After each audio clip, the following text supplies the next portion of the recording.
प्रणाम साथियों, मैं सोनाली रावत आप सभी का आपके अपने YouTube चैनल हिंदू शक्ति में हार्दिक स्वागत और अभिनंदन करती हूँ। आज मैं जिनके बारे में बताने जा रही हूँ वह गढ़वाल के इतिहास में प्रसिद्ध वीरांगना शिरोमणि, नीति कुशल और अदम्य साहसी रानी कर्णावती है।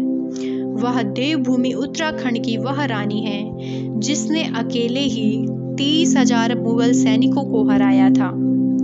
ये कहानी है गढ़वाल की रानी कर्णावती की, जिसने शाहजहां को मजबूर कर दिया अपने कदमों में गिड़गिड़ाने के लिए। भारत में और उत्तराखंड में बहुत कम लोग गढ़वाल की रानी कर्णावती के बारे में जानते हैं, लेकिन शाहजहां के बारे में हर किसी को पता होगा। हमें गर्व होना चाहिए कि हम उस देवभूमि से हैं जहां ऐसी नारियां जन्मी थी। वीडियो में अंत तक बने रहें ताकि आपको रानी कर्णावती के बारे में संपूर्ण जानकारी हो।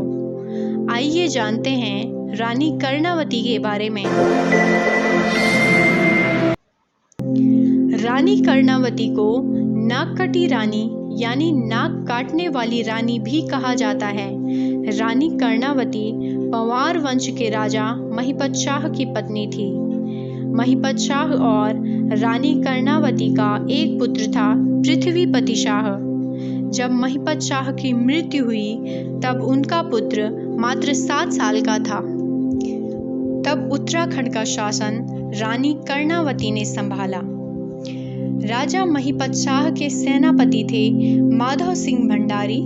माधव सिंह भंडारी जी का नाम गढ़वाल में बहुत विख्यात है। कहा जाता है कि ये पहाड़ का सीना चीरकर अपने गांव मलेथा में पानी का स्रोत लेके आए थे। जब महिपत शाह गढ़वाल के राजा थे तब 14 फरवरी 1628 में शाहजहां का राज्याभिषेक था। देश के सभी राजाओं को शाहजहां ने आमंत्रित किया। सभी राजा राज्याभिषेक में उपस्थित हुए, परंतु राजा महिपत शाह नहीं गए क्योंकि उन्हें मुगल शासन की अधीनता स्वीकार नहीं थी। इस पर शहंशाह चिढ़ गया। इसके अलावा मुगल शासकों को बताया गया कि गढ़वाल की राजधानी श्रीनगर में सोने की खदानें हैं। महिपत शाह के शासनकाल में कोई मुगल या अन्य देश का राजा गढ़वाल पर विजय पाने के बारे में सोचती भी नहीं थी। एक कुमाऊनी युद्ध में महिपत शाह बहुत गंभीर रूप से घायल हुए वह वीर गति को प्राप्त हो गए। तब उनका 7 साल का पुत्र गढ़वाल का राजा बना, परंतु राजकाज रानी कर्णावती ने संभाला। महिपत शाह की मृत्यु के बारे में शाहजहां को पता चला तो शाहजहां ने सोचा कि वह गढ़वाल पर विजय प्राप्त करके वहां अपना मुगल शासन चलाएगा और वहां की स्त्रियों को अपनी दासी बनाकर रखेगा। उसका सेनापति था नजाबत खां। नजाबत खां के साथ 30,000 सैनिक गढ़वाल की तरफ कूच करने लग गए। रानी कर्णावती को जब पता चला तो उन्होंने कूटनीति से काम लेना उचित समझा। मुगल सैनिकों को अपनी सीमा में घुसने दिया। जब मुगल सैनिक वर्तमान समय के लक्ष्मण झूला तक पहुंचे तो रानी कर्णावती ने उनके आगे के रास्ते और पीछे के रास्ते बंद करवा दिए। जब मुगल सैनिक गढ़वाल पर आक्रमण करने लग गए तो कहा जाता है कि रानी कर्णावती ने शाहजहां के सेनापति को संदेश भिजवाया कि मैं मुगल अधीनता को स्वीकार करती हूँ। यदि 2 सप्ताह की अवधि दी जाए तो मैं 10 लाख रुपए भेंट स्वरूप दे सकती हूँ। नजाबत खां रुपयों का इंतजार करने लग गया, लेकिन रानी कर्णावती ने कोई रुपए नहीं दिए। तब मुगल सैनिकों का अनाज खत्म होने लग गया। मुगल सैनिकों की हालत बदतर होने लग गई। रानी कर्णावती ने मुगल सैनिकों पर आक्रमण कर दिया।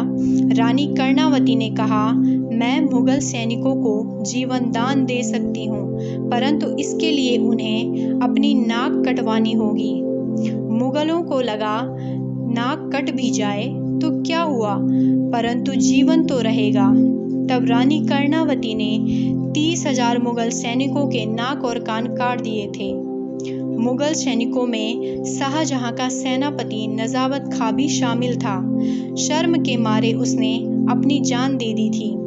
शाहजहां इससे बहुत शर्मसार हुआ। इसी वजह से रानी कर्णावती का नाम नाककटी रानी पड़ा।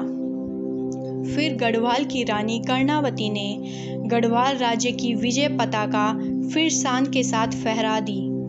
रानी कर्णावती के राज्य की संरक्षिका के रूप में 1640 तक शासन रूढ़ रहने के प्रमाण मिलते हैं। अतः आपको यह वीडियो पसंद आए तो लाइक करें और शेयर ज़रूर करें, ताकि उत्तराखंड की रानी कर्णावती के बारे में हर किसी को पता हो। धन्यवाद।